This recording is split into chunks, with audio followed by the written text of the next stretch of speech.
Breaking news out of Ottawa, Canada just severed a $520 billion trade corridor, and American manufacturers are scrambling to find alternatives that simply don't exist.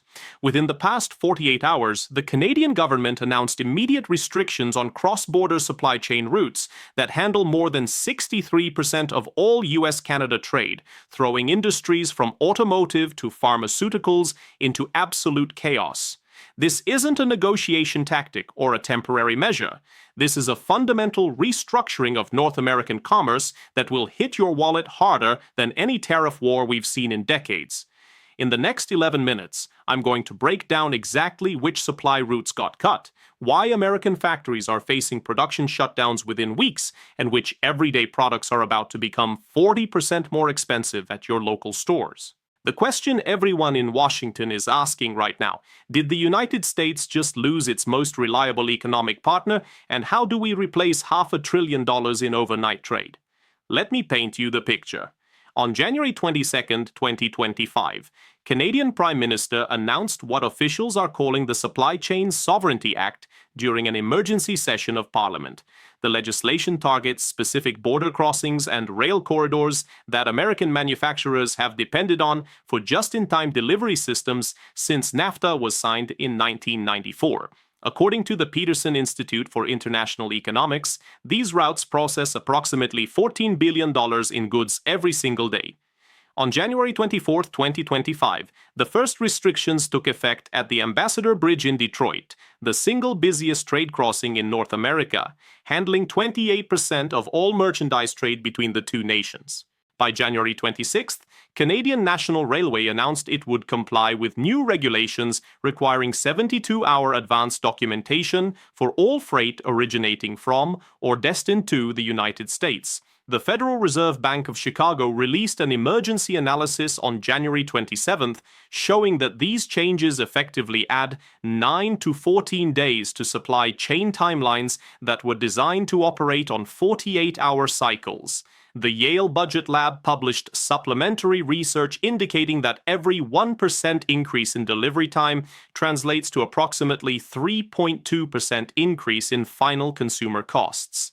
On January 28th today, the National Association of Manufacturers issued a statement saying that 47.5% of their members, that's nearly half of American manufacturing, report critical supply disruptions that could force partial production shutdowns within the next 30 days. So how exactly does this work?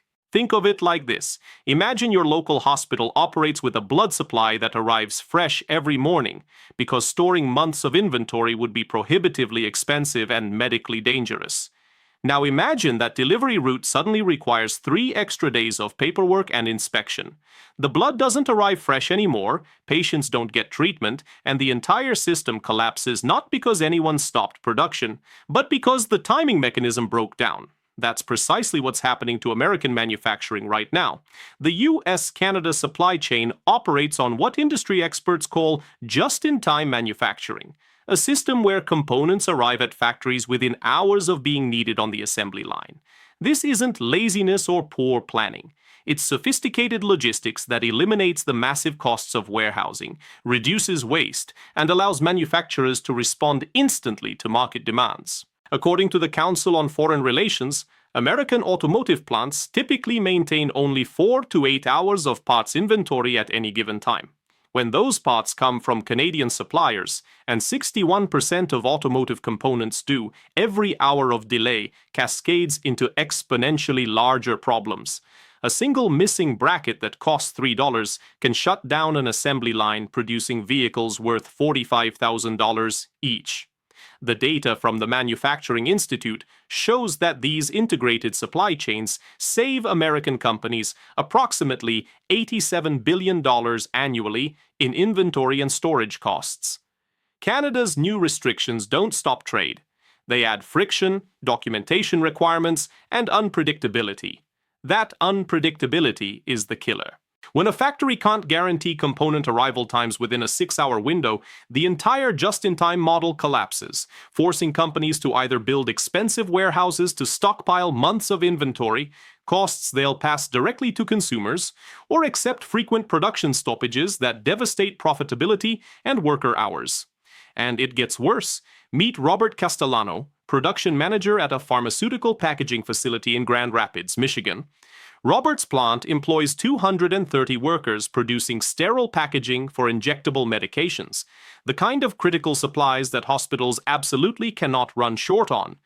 83% of the specialized aluminum and polymer materials his facility uses come from Canadian suppliers in Ontario, arriving via truck 3 times per week on schedules coordinated down to the hour. Under the new Canadian regulations, each shipment now requires comprehensive cargo manifests submitted 72 hours in advance, with Canadian Customs reserving the right to perform random inspections that can delay loads by up to 5 additional days. Robert told industry publications that his company cannot afford to warehouse 2 weeks of raw materials.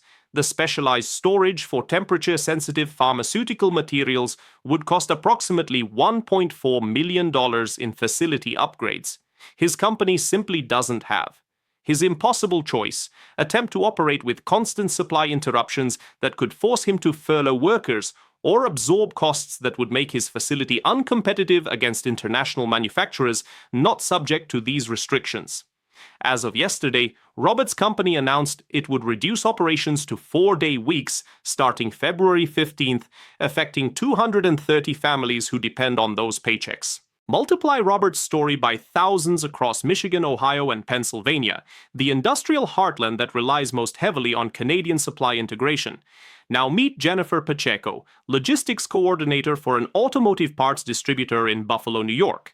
Jennifer's company supplies 47 different assembly plants across the Northeast, with components manufactured in Southern Ontario.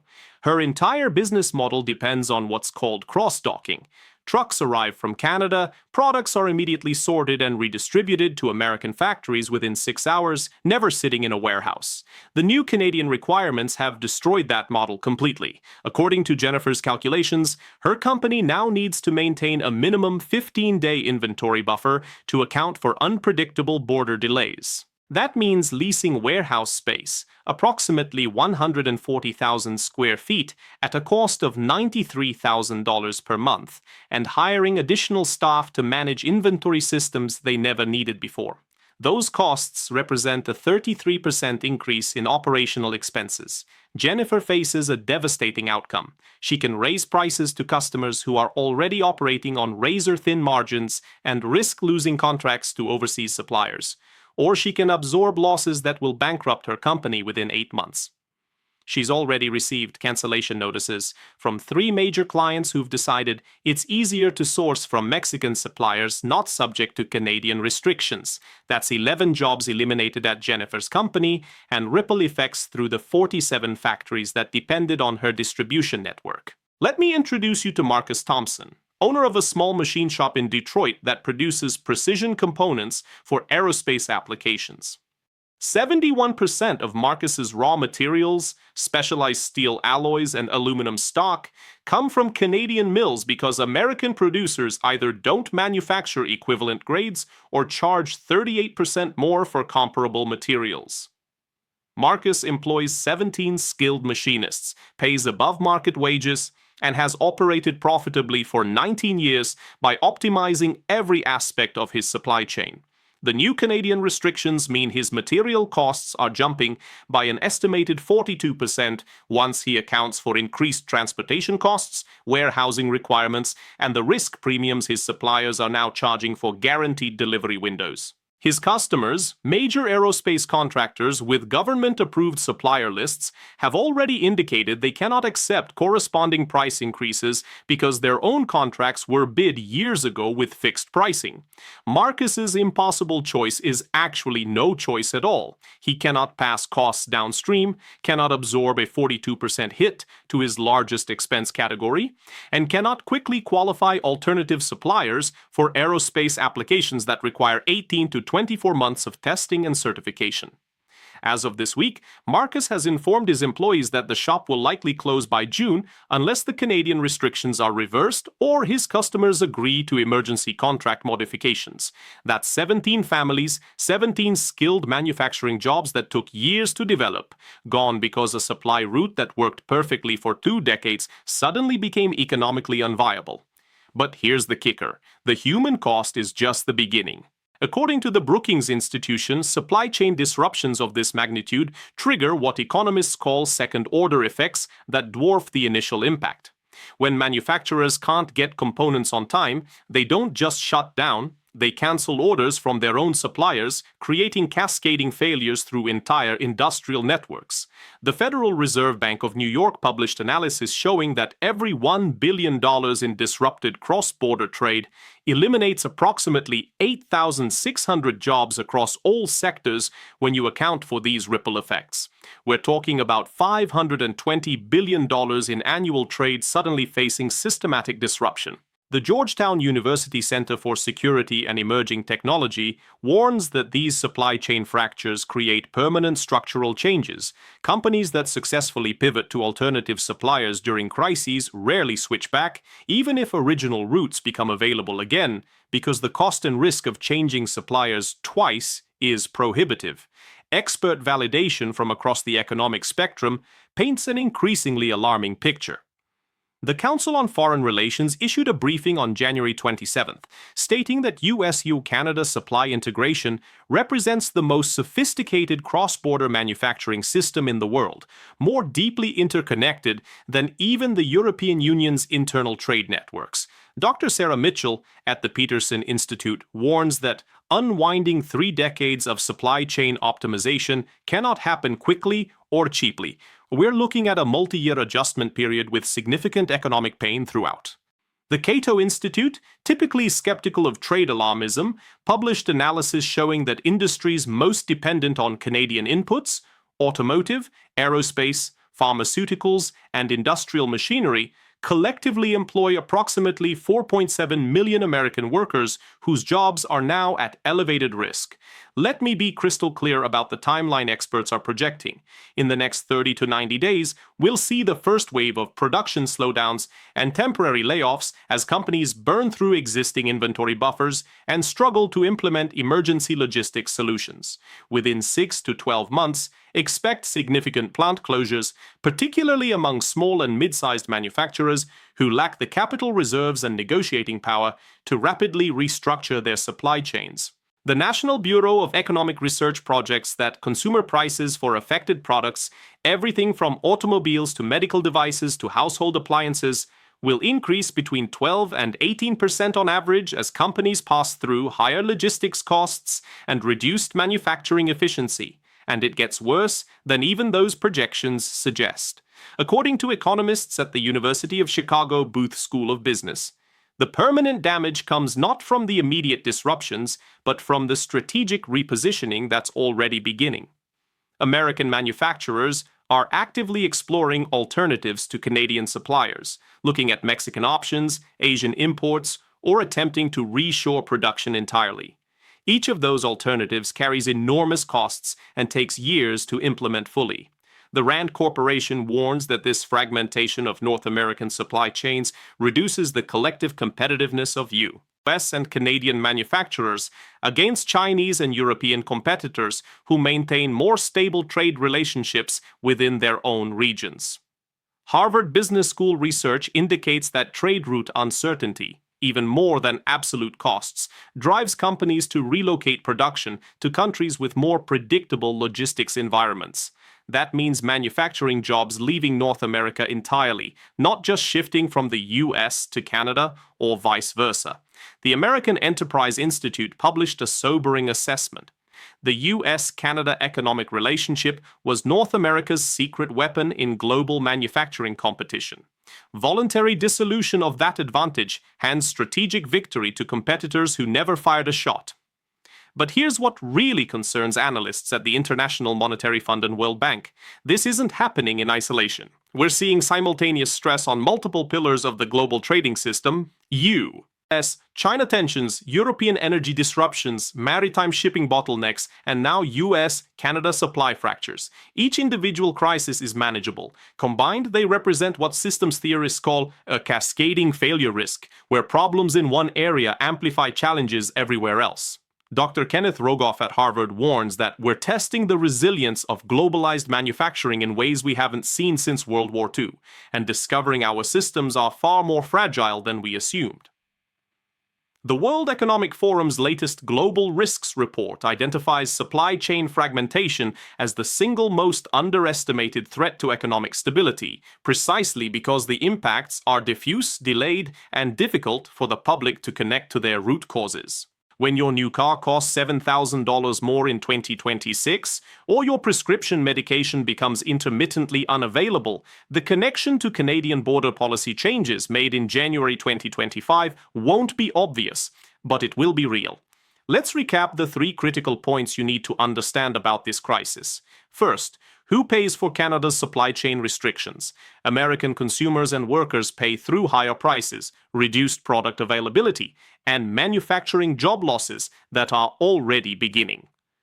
This isn't abstract economic theory. It's Robert Castellanos' workers going to 4-day weeks, Jennifer Pacheco's company facing bankruptcy, and Marcus Thompson's machine shop closing its doors after 19 successful years.